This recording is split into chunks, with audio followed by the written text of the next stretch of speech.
Hello students, I am from Biology faculty of QLS Academy. Today we are going to learn how do organisms reproduce. So students, let's start with our lesson of today.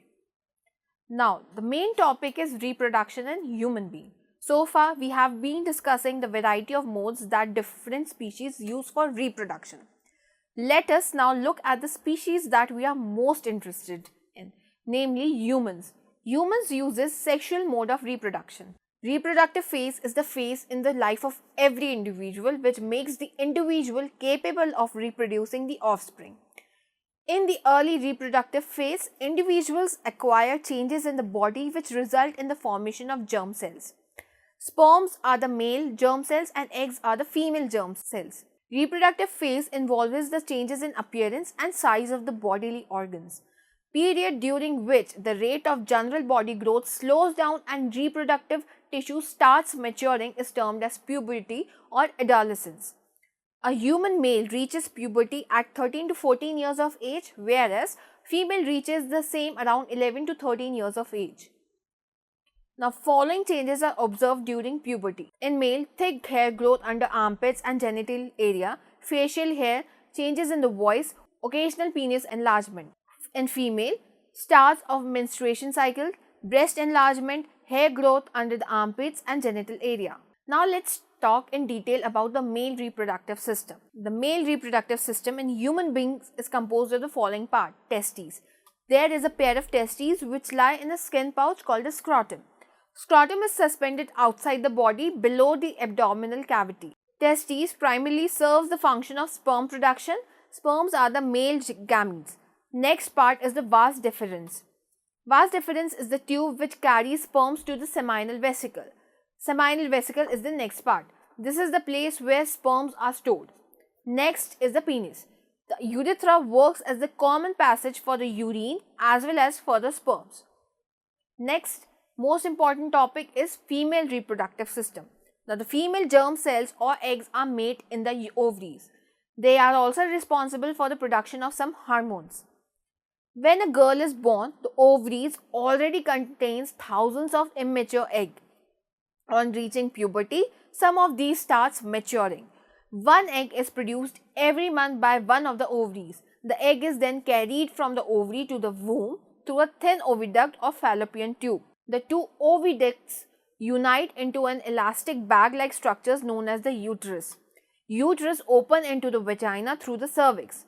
The sperm enters through the vaginal passage during sexual intercourse. They travel upwards and reach the oviduct where they may encounter the egg. The fertilized egg, the zygote, gets implanted in the lining of the uterus and starts dividing. The mother's body is designed to undertake the development of a child. Hence, the uterus prepares itself every month to receive and nurture the growing embryo. The lining thickens and is richly supplied with blood to nourish the growing embryo.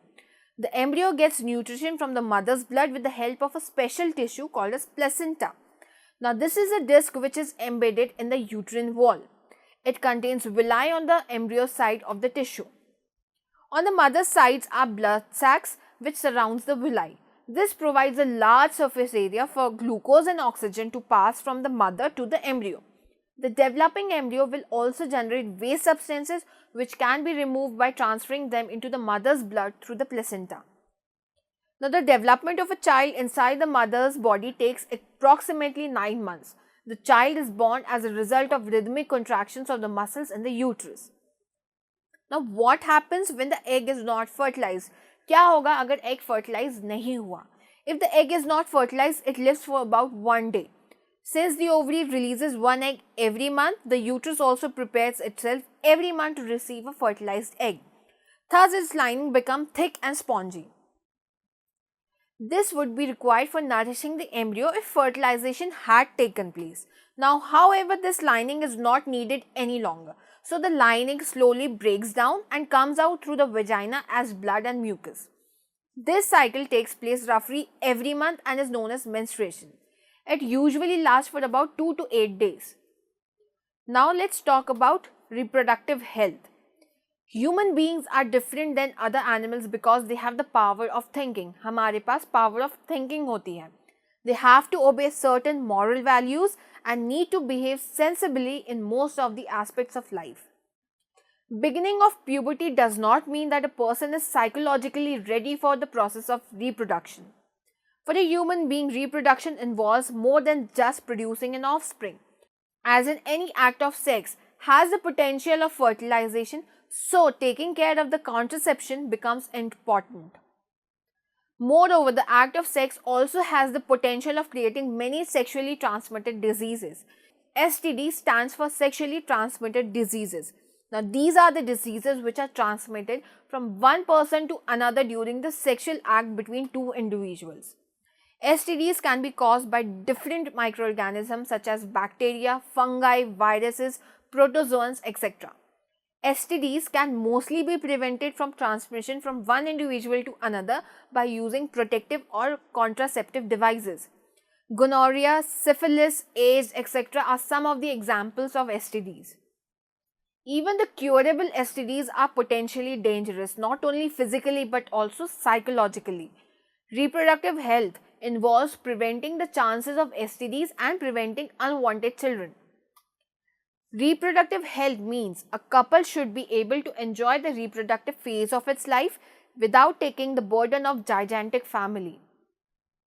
The sexual act always has the potential to lead to pregnancy. Now, pregnancy will make major demands on the body and the mind of the woman, and if she is not ready for it, her health will be adversely affected. Therefore, many ways have been devised to avoid pregnancy. These contraceptive methods fall in number of categories. First is the condom. It is a barrier method falling under the category of contraceptive methods. These are available for both males and females. These structure acts as barriers which prevent sperm from meeting the ovum. The next is the copper T. Copper T is a simple intrauterine device, IUD, made of flexible T-shaped piece of plastic wrapped with a thin copper containing wire. It is a contraceptive device which prevents from getting pregnant. Copper ions prevent pregnancy by inhibiting the movement of sperm as they are toxic to sperm. Vasectomy is the surgical method executed for permanent birth control in males.